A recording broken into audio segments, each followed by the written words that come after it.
those days so long ago now, when skies were turning gray. Let's not forget how together we blew away the clouds to let the sun shine through.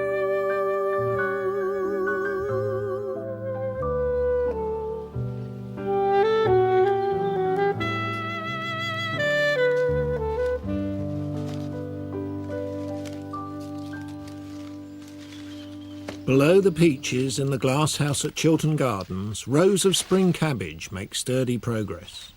Growing this catch crop of early vegetables allows head gardener Harry Dodson to save the peach trees from being grubbed up as a wasteful luxury. A few miles away in the back garden of the house where she's billeted, Chiltern's land girl, Annie, plants marrows on the Anderson shelter.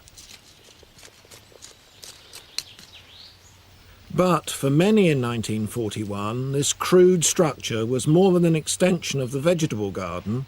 It was all that stood between life and death. After calling off his plans for invasion, Hitler switched to a sustained bombing campaign. First London and then the other cities were pounded with devastating ferocity. I can remember the fires. When London was burning, that showed for miles, of course. That was a terrific thing, that. You weren't safe, whether you were at the docks or whether you were out on the downs or wherever you were, because if the planes were going back and they hadn't got to where they wanted to and the flak going up was bad, they just unloaded their bombs and went.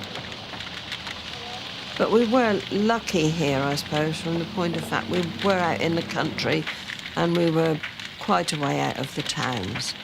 I can't really say that here in this village we suffered too much. Then, as the dust began to settle, strange new sights emerged from the rubble-strewn wastelands. During their off-duty hours, members of the Tottenham Fire Brigade could be seen manhandling groups of pigs among the bombed-out buildings. In common with their country cousins, they'd formed a pig club. In return for giving up their bacon ration, buying the pig food and looking after the animals, the members got a supply of bacon well beyond the ration. Everyone was urged by the Ministry of Food to save kitchen waste. Joyce, the young evacuee billeted with Ruth Mott, puts the vegetable peelings in the special pig bin. Well, it was the most important person about, really, because it ate up all your scraps and you sort of thought eventually that you were going to have a nice meal off of it and some rashers and some different things. The pigs were killed by an authorised slaughterman, but many housewives had to overcome their squeamishness to butcher the resultant carcass. Brought up in a large country kitchen, it's nothing new to Ruth Mott. Today she makes brawn from a pig's head. The most peculiar thing about it really is the fact that you can use every piece of the pig. I mean, there's no wastage to pig at all.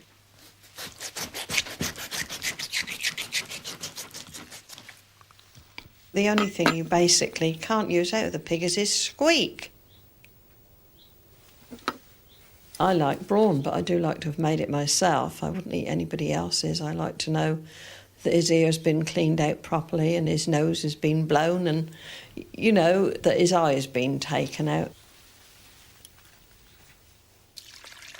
I usually soak it overnight with a handful of salt, which gets any sort of congestion of blood where it's been killed. That comes out, and then give it a good wash off, and then put it into the saucepan and with carrot, onion, bay leaves, perhaps a few peppercorns, sprig of thyme, anything that will give it a nice flavour, and then cover it with cold water, bring it very slowly to the boil and boil it. It usually will be ready in about 3 hours, but if you can tell, I mean, you can put a fork in it, or when it begins to come off the bone, then it's nicely cooked.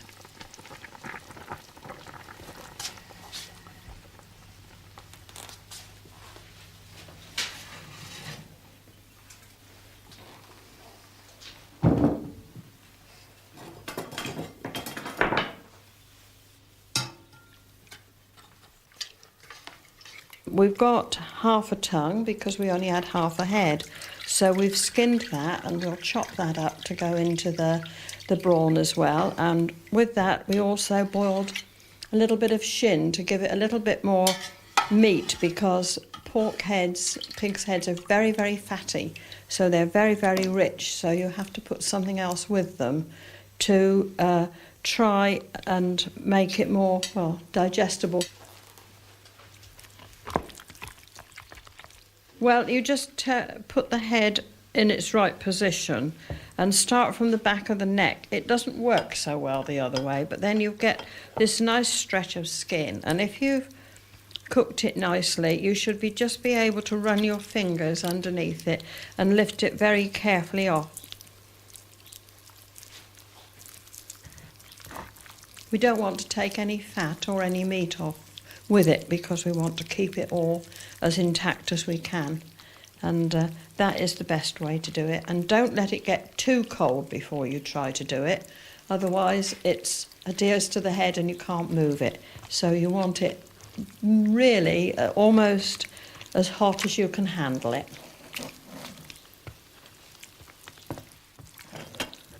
Now, we know that this isn't the stock that's reducing will be nice because my hands are sticky, and that tells me there's a lot of gelatine in the head, so we shan't have any bother setting it into the basin when we've just chopped it up as fine as we need it.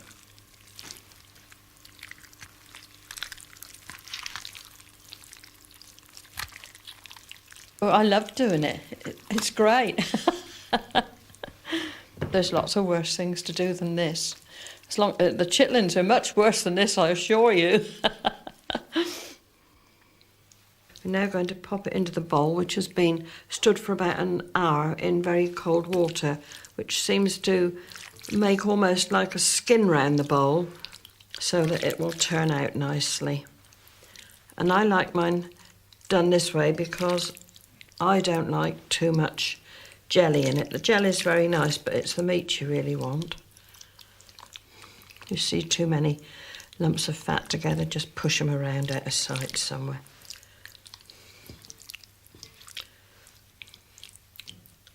That's it.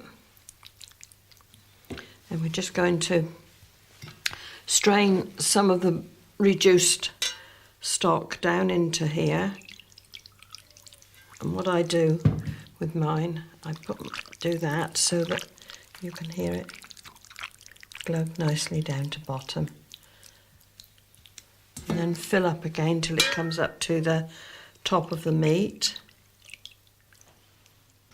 And then that can go into the larder and set itself. And that should make you a nice meal. Lunchtime at Chiltern, and Annie goes to fetch her sandwich box. She knows there's a good chance it will contain cheese. It was valued by the Ministry of Food as a source of protein needed for building and repairing muscle tissue. So, while the standard ration was 1 ounce a week, all those engaged in heavy work were given a weekly allowance of 8 ounces. Making sandwiches palatable was a constant headache. I know at one period the landlady said to me, "Do you like beetroot?" which I did. And I said yes, and I had beetroot and sandwiches day after day until I got that fed up with it. First of all, I started taking the beetroot out of the sandwiches, and in the end I had to tell her, "No more beetroot, please." Then, in June 1941, came one of the turning points of the war. At 4 o'clock this morning, Hitler attacked and invaded Russia. So now this bloodthirsty gutter snipe must launch his mechanized armies upon new fields of slaughter. We are resolved to destroy Hitler and every vestige of the Nazi regime. From this, nothing will turn us. Nothing. We will never parley. We will never negotiate with Hitler or any of his gang. To help Russia, Britain had to produce more than ever before. Growers were pressed to increase their yield of staple crops, potatoes and wheat for bread. Blight was the great scourge of potatoes, and Harry makes up a fungicide to combat it. Overnight, he has dissolved copper sulphate in water. The next ingredient is the soda crystals, which are going to be dissolved in this bucket of clean water. Again, it is rainwater. It gives one a better spread when you start to spray. And then the old, when it's mixed together, makes a jolly good prevention cure for potato blight.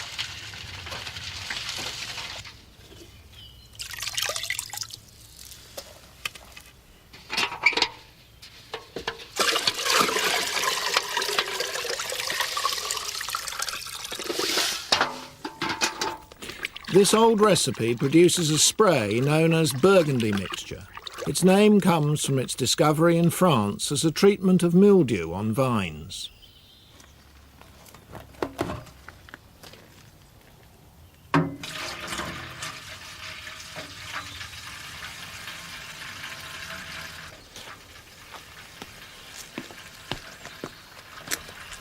Oh, Annie, give me a lift under my shoulders with the knapsack, will you, please? Lift it bodily up.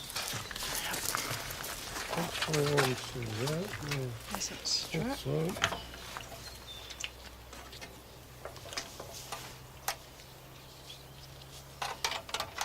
Is that All comfortable? right, thank you, Annie. Well, I'm on my way, and you can carry on with your owing, if you will, please.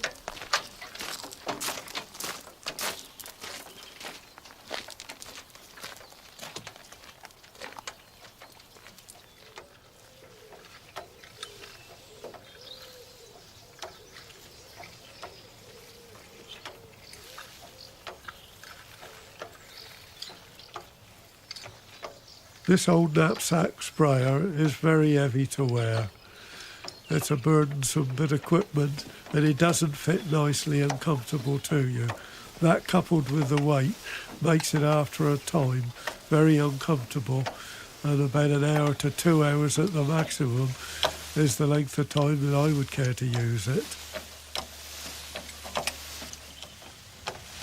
Again, you must remember, in those pre-war days, there was no restriction what poison you was using or anything. There was no law and order that you had to dress up like a spaceman before you went out to do it. So you went out in just your shirt, as I am today. And after quite a short space of time, it cut into you quite a bit. 1941 proved to be a good year for potatoes. Here's the man who ploughed the field. Here's the girl who lifted the yield. Here's the man who deals with a clamp, so millions of jaws can chew and champ. That's the story. Oh, and here's the star, Potato Pete. Eat up. Ta-ta. Potato Pete, see him coming down the street, shouting his good things to eat. Get your hot potatoes from Potato Pete. Now hear him sing as he goes by. All the kids adore his cry. Love to hear him shout hi hi. Eat your hot potatoes coming by, by, by. Have them in the packet, take them home to Ma. Have them in the jacket, or eat them where you are. He might say a lot, so don't be late. If you haven't got a penny piece to put it on the plate, I think Potato Pete, Potato Pete. Now he's going down the street, shouting his good things to eat. Get your hot potatoes from Potato Pete. Potatoes, potatoes, big or small, short or tall, Potato Pete has got them all.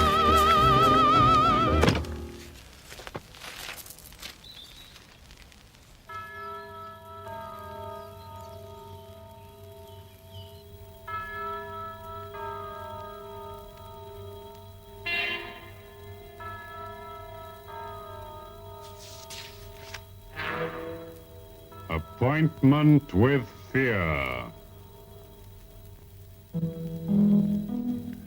This is your storyteller, the man in black. here again to bring you another placid evening in our Far Side series, Appointment with Fear.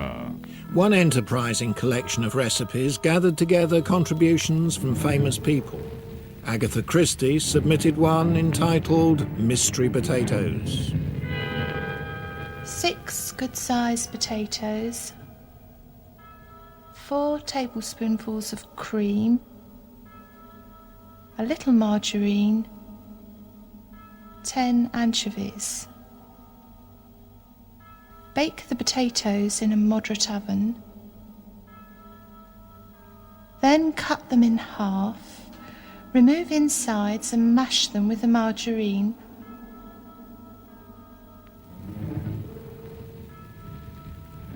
Chop up the anchovies and mix them in. Add cream and pepper and salt to taste. Return mixture to empty potato skins. Dab on top with margarine and brown in a hot oven.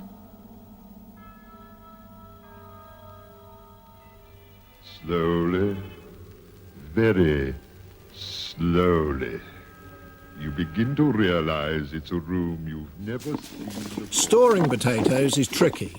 Too cold and they freeze, too dry and they shrivel, too light and they turn green, too hot and they sprout. Clamping was the answer. The potatoes were shot up on this wad of straw. They were brought up picket fashion, like the roof of a house, up to the height of roughly about 3'6", and then a good lot of straw or bracken in some cases was placed over that to the depth of almost a foot, and then a foot of soil was packed over that, and they was quite safe in that sort of conditions right around until February, March. An old drain pipe allows the potatoes air to breathe. There would be a gang special to do what we're doing, and they were real masters at it. Do they build much bigger clamps than this? Oh yes, I've seen them almost a mile long.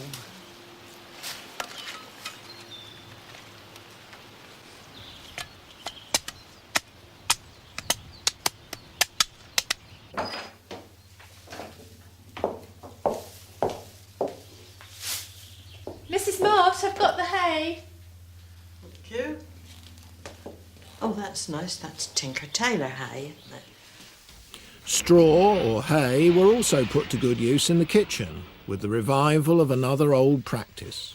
The hay box allowed dishes to carry on cooking after they'd been taken off the stove. Right, well, we'd better get started, I think.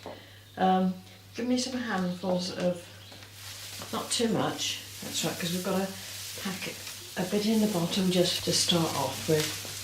Although the cushion's nicely in the bottom, so that'll... This is just sort of an improvised one, but it'll do the trick, I think, all right. And then I want to do some that way and that way, because the grass has got a thick end and a thin end, and then it'll keep it packed tight. Otherwise, if we get any air in, it won't stay nice and hot. One more piece, and then I think I can put the saucepan in now. Will it cook? Yeah, providing we boil it up well for about 3/4 of an hour, so that it gets heated right through, because it'll only go on cooking with as much heat as you've got here, you see. So we pack that into there, and then if we pack the rest of the hay round here. A tight-fitting nest provides the insulation which conserves the heat.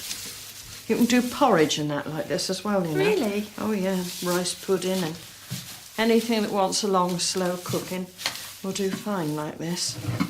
Save on fuel then. Oh yes, that's what part of the object is, isn't it?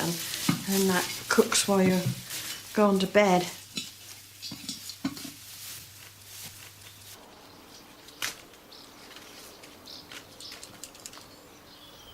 By late summer, marrows and nasturtiums trail luxuriantly over Annie's Anderson shelter.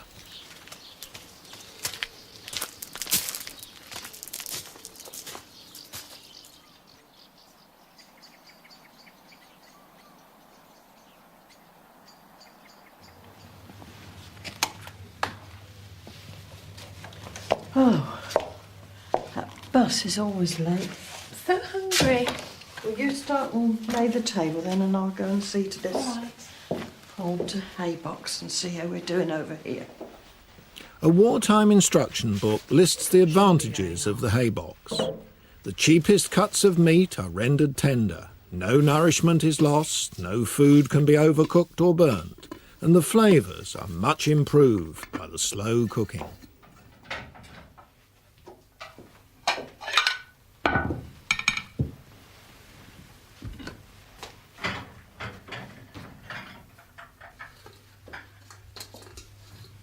For Ruth and Joyce, there's a hot dinner to look forward to. Rice pudding and mutton dressed up as mock venison. But that night, there's no illusion about the news. Japan's long-threatened aggression in the Far East began tonight with air attacks on United States naval bases in the Pacific. Messages from Tokyo say that Japan has announced a formal declaration of war against both the United States and Britain. When we look back now, 2 years gone by, to a dark and stormy sky,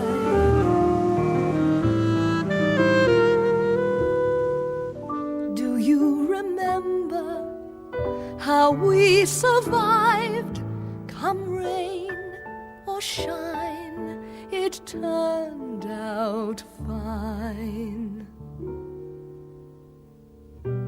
Though the memories are fading of those days so long ago now, when skies were turning gray, let's not forget how together we blew away the clouds to let the sun